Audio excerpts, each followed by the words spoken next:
Mga ka-digital disciple, naranasan mo na bang makaramdam na parang may bahagi ng buhay mo na ayaw mong ipakita?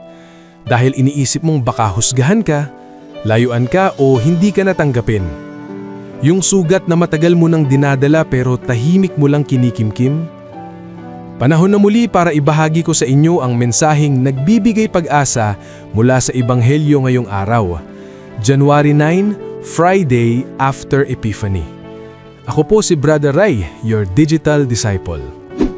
Sa Ebanghelyo natin ngayon mula sa Lucas 5 verses 12 to 16, may isang lalaking may ketong ang lumapit kay Jesus.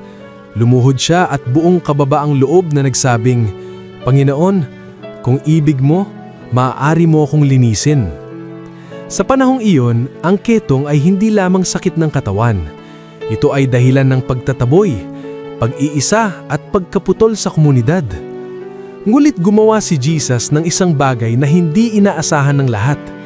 Hinipo niya ang lalaki at sinabi niya, "Ibig ko, luminis ka." Agad na nawala ang ketong. Pinagbilinan siya ni Jesus na wag muna itong ipagsasabi, kundi magpakita sa pari bilang patunay ng kanyang paggaling. Ngunit lalong kumalat ang balita tungkol kay Jesus. Marami ang lumalapit sa kanya upang makinig at magpagaling.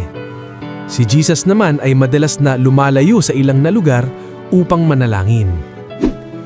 Mga ka-digital disciple, lahat tayo ay may ketong sa buhay. Mga sugat, kasalanan, kahinaan o takot na ayaw nating ipakita sa iba.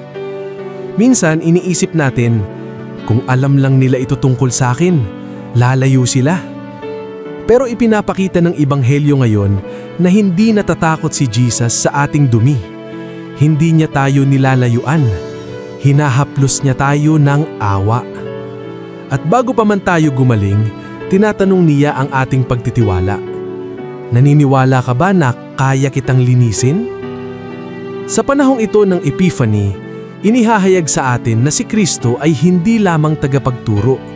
Siya ay tagapagpagaling ng ating pinakamalalim na sugat. Mga ka-digital disciple, kung may sugat kang matagal nang ikinukubli, dalhin mo ito kay Jesus. Hindi kanya huhusgahan. Hihipuin kanya ng kanyang habag. At sa haplos na iyon, may bagong simula. Ako po si Brother Ray, online for Christ, offline with purpose. God bless!